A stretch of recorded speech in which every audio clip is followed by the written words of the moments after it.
はい、どうもこんにちは、エンジン太郎です。今回ですが、鋳造の終わった部品を仕上げていこうかとも思いますけど、先にこれをきれいにするためのウェットブラスト作ろうと思います。このスラリー、残ったスラリー自体がガラス質のものなので、傾斜も混ざっているし、このままフライスかけていくと、おそらくフライスの刃が傷むんですよね。はい、そしてウェットブラストなんですけど、今回はちょっと楽させてもらいます。本当はね、キャビネットごと作ればいいんでしょうけど、キャビネット買っちゃいました。まあよくある中華製の激安品ですね。まあ品質はまあ期待しちゃいけないやつです。容量は90リットルのやつですね。はい、ウェットブラスト作るにあたってまずやることですが、この電気ですね。これは外しちゃいます。防水されてないんで、このまま使うと壊れるの確定ですからね。とりあえず照明を含めて不要な部品は全部外してしまいます。まあウェットブラストなので本当はステンレスのボックスがいいんでしょうけど、そんなに高価なものは使えないので仕方がないと。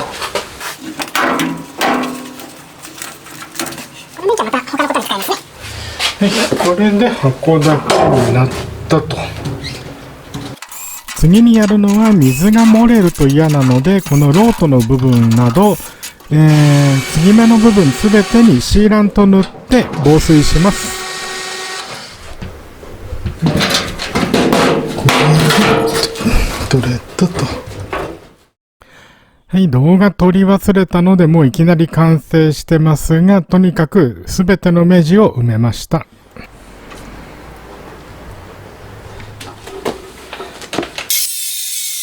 次はこのボックスを置くための台座作っていきます。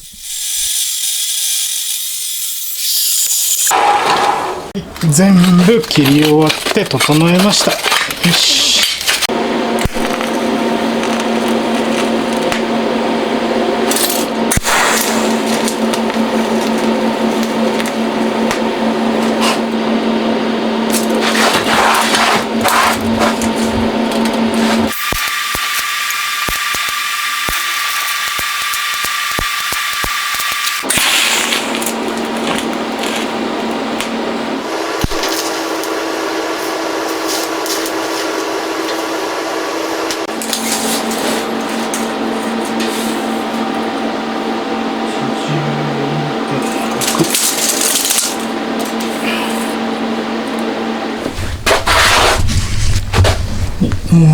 ちょっと余白、こういうところの余白多めですけど、まあいいです。これはこれで問題ないですね。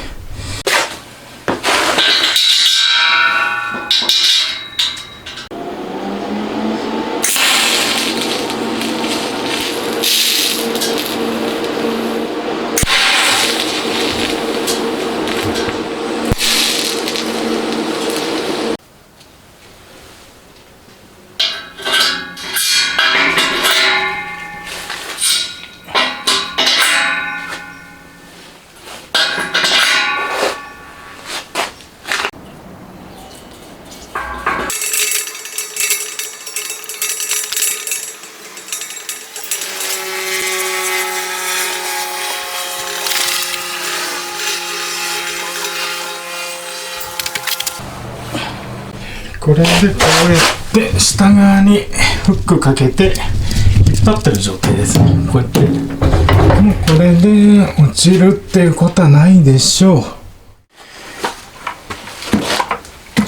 はい、今回のウェットブラストにはこのワークペールっていうバケツですね、使って沈殿層を作っていきます。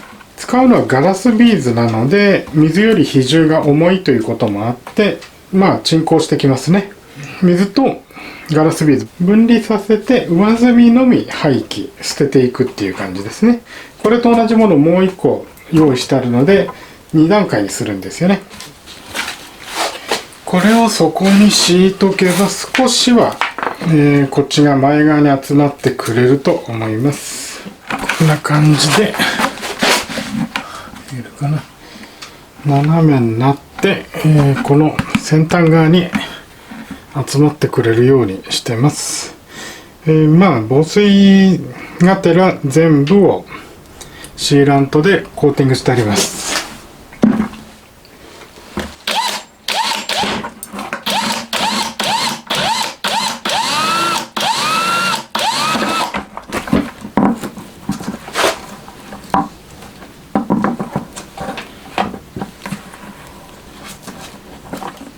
こんな感じで下の出口を作っときますね。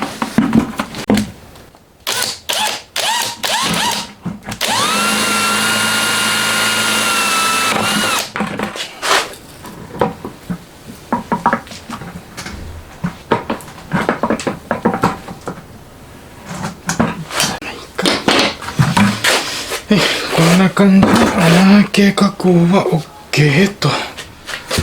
バケツの準備と、こっちのブラストボックスにもホースつける口を作りました。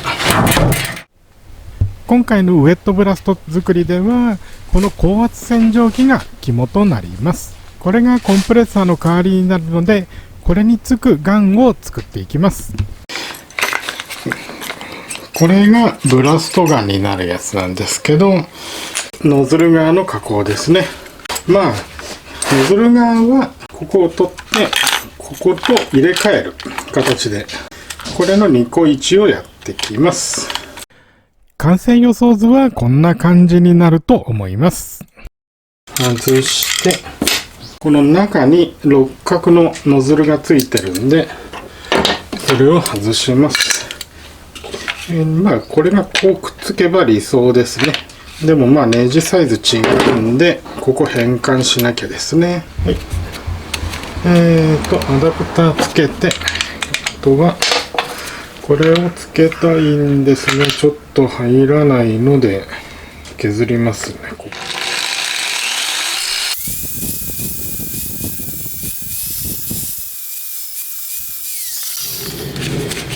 これでよしと。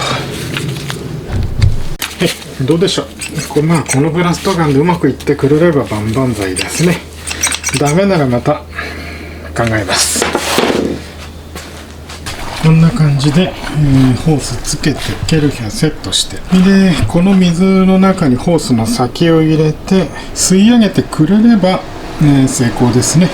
とりあえずやってみます。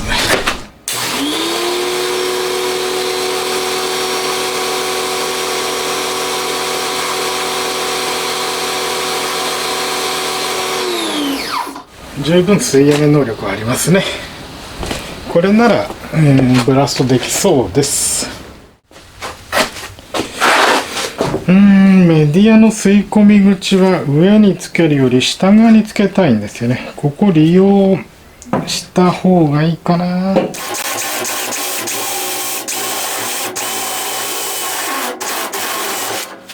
ホースを通した時に水漏れをしないように、ホースの直径に合わせたアダプターを作ってあるので、それをつけていきます。こんな感じ。中で水が使えるように水道用の穴も開けておきますが、結論から言うとこれはなくてもよかったと思います。はい、全部中に入れるとこんな感じですね。このガンがちょっと大きくなったせいかちょっと狭いですね。もうちょっと大きい箱にすればよかったな。こういう感じでやるんで、こんな感じでやるしかないですね。ちょっとそれでは1回目のブラストテストいきます。まずはメディア用意しますね。使うメディアはガラスビーズの80番。ちょっと粗いですけど、ブラストした時に結構キラキラする感じ、ギラつきがあるんで結構好きなんですよね。このぐらいが。1個目の沈殿層に入れてきます。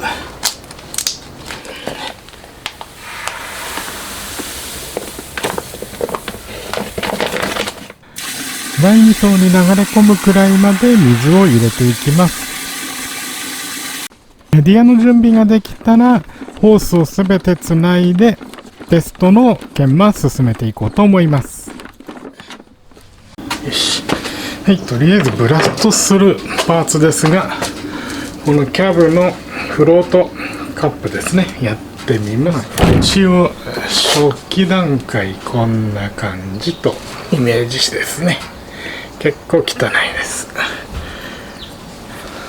できるだけ汚い部品の方がイメージが分かりやすいと思うんで、これでいってみますね。映像的にも分かりにくいでしょうけど、ブラストしてる本人も水しぶきでほとんど見えなくなってます。はい、正直この辺当ててたんですけど、全然綺麗にならないですね。どうもメディアをうまく吸い上げられないような感じですね。一瞬吸い上げてますが、すぐ止まっちゃう感じです。ホースをいろいろいじっていると、メディアが出てる時はそれなりに研磨できるんですけど、メディアがすぐ詰まったり吸い込めなくなるっていう現象が頻発しますね。はい、研磨できないわけじゃないんですけど、研磨力に関してはかなりマイルドですね。はい、何回か試してみましたが、結局一番問題としてはここのメディアの吸い込み口、吸い込みのホースに、本来は水とメディアが混ざったものが適度に上がってくれるものが一番いいんですが、実際現象としてはメディアが大量に上がって途中に詰まっちゃうんですよね。詰まってうまくメディアを飛ばせなくなるっていう現象が非常に多いです。なので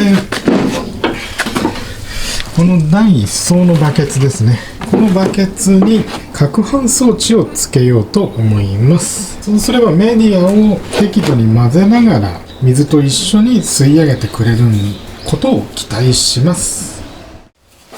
攪拌装置ですが、ここのメディアの吸い出し口となる場所に、ドリルで羽みたいなのをつけて物理的に攪拌してもいいんですけど、ちょっとそれだとその機構を作ることが大変になっちゃうので、今回使用するのはこのポンプ、ウォッシャーポンプですね。これは Amazon で売ってる安いのです。これを使って、第2層から水を汲んで、第1層のこの底のあたりを水を噴出してぐるぐる回すという手法でいきます。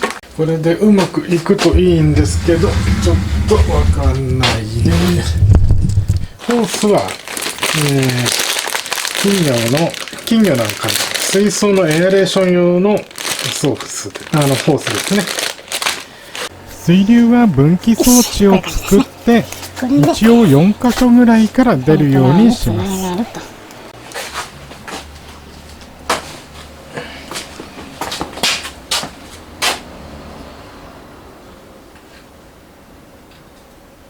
取り付けイメージとしては、この取水口のあたりを狙って、こんな感じで、こういう感じでつければいいんじゃないかと。こうやってつければ、一方向に旋回するように回せるんじゃないかと思います。これでうまくいってくれればいいですけどね。何もかも実験なんで、いまいちまだはっきりしないですね。とにかくこれでいってみます。じゃあとりあえず裏側にたっぷりと塗りまくって、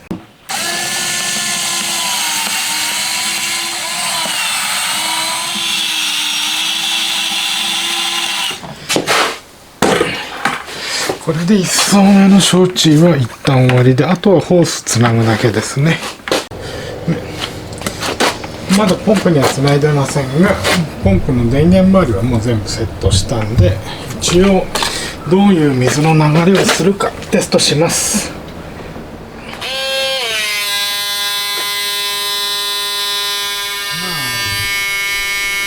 モコモコと攪拌してるって感じですね。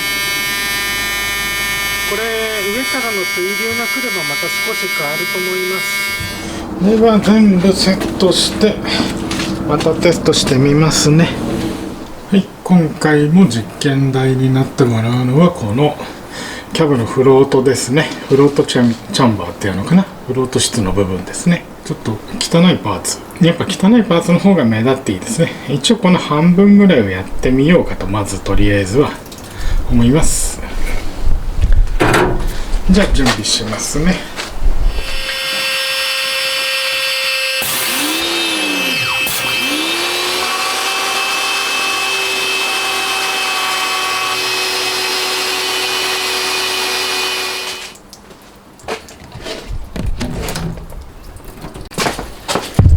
はい、こっち側だけやりましたけど、まあ同じぐらい汚かったこのぐらいがこのぐらいになるって感じですね。ただ研磨力は正直弱いですね。ガラスビーズだけでは研磨力が少し弱かったので、アルミナを 25% ほど混ぜたものを使っていきます。今度はこのパーツ全体をもう研磨してしまいますね。ではやっていきます。ブラスト内部を撮影したいとこですが、カメラを突っ込むわけにもいかなく、どうにもこうにもうまく撮れません。そしてブラストしてる本人もほとんど見えてない状態ですね。結局キャビネットのガラス面におでこをくっつけるような状態でギリギリ少し見えるといったところです。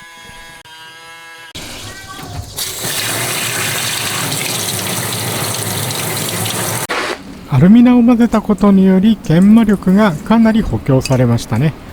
あとツヤ感も少しは残ってるので、個人的にはいい仕上がりになったと思います。加工前と加工後一緒に出してみますね。出来上がりを見るとかなり綺麗になっているので、コンプレッサーを使わないウェットブラストは成功と言えると思います。次回はこの機械を使って本編のエンジンの製作に行こうと思います。